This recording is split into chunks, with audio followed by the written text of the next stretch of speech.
La prima domanda riguarda ovviamente lo spettacolo 36 anni in una notte che lei presenterà in anteprima qui a Sant'Arcangelo. Ce ne vuole parlare?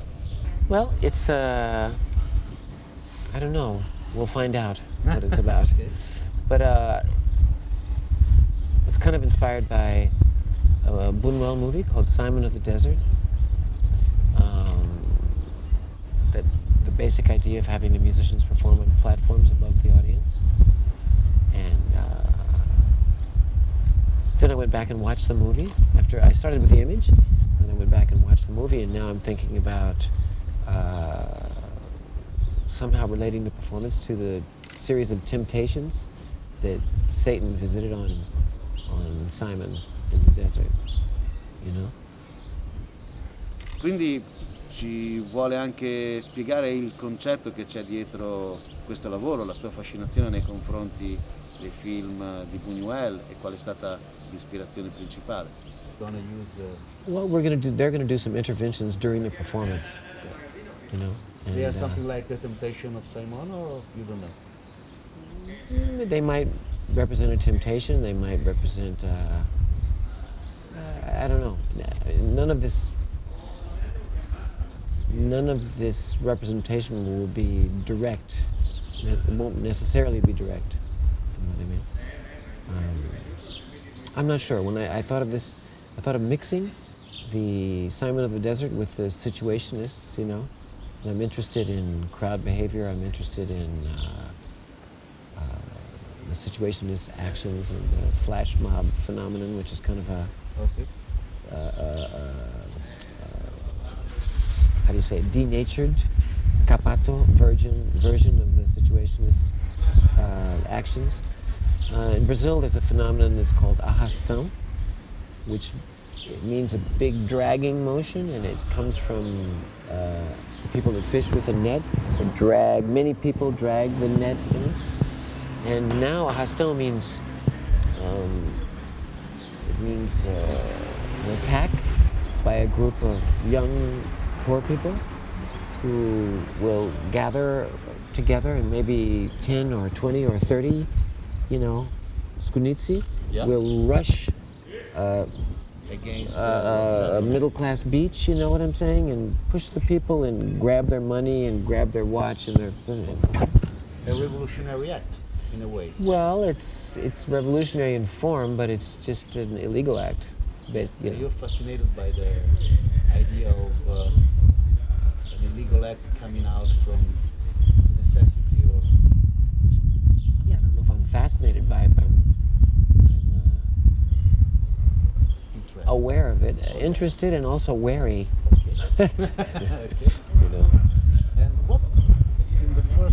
why you choose that movie? What keeps you so in touch with the...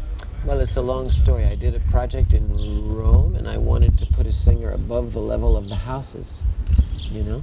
All the houses are the same size. I thought if I had her right above that, it would look like she was in the air, and she would be a surprise. Choof, suddenly she's up there. And that made me think about heights and musicians in the heights.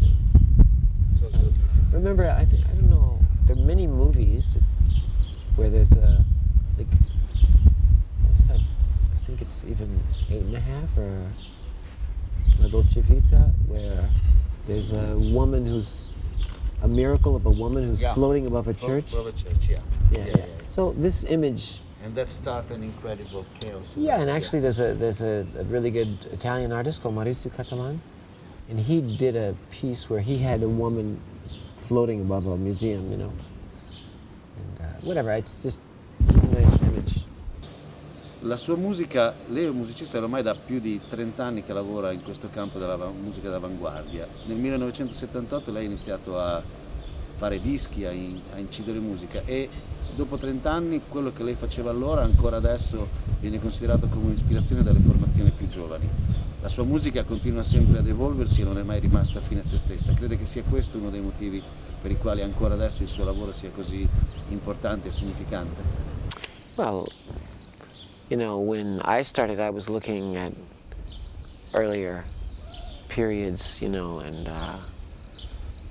some William Burroughs was very important to my generation, and Dada, and even 60s conceptual and performance art was important to us. And so I think it's natural for people to look for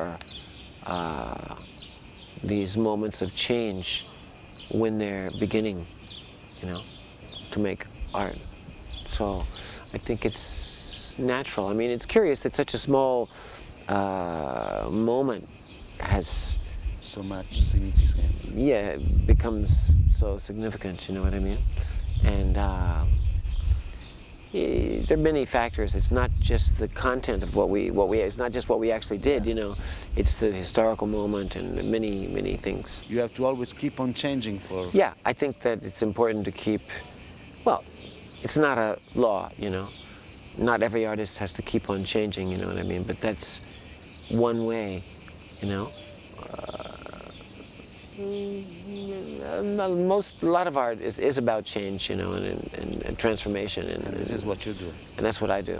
Last question You know. is about Italy and Romagna. You talk a lot about Italy. I mean, you speak about Fellini, Dolce Vita, Rome, and you always been there. You had a...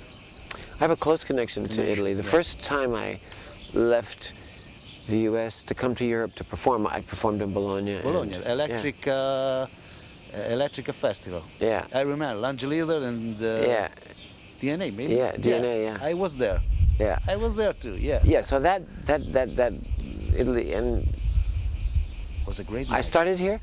I've come here many times. I've worked with Italian musicians. I have many Italian friends and artists and curators and writers, and I speak some Italian, and I love Italy. I feel close to it. It's a special place, you know. In a funny way, it's like Brazil, because it's the past and the present are Close. close. Yeah. You know? Okay. Thank you very much.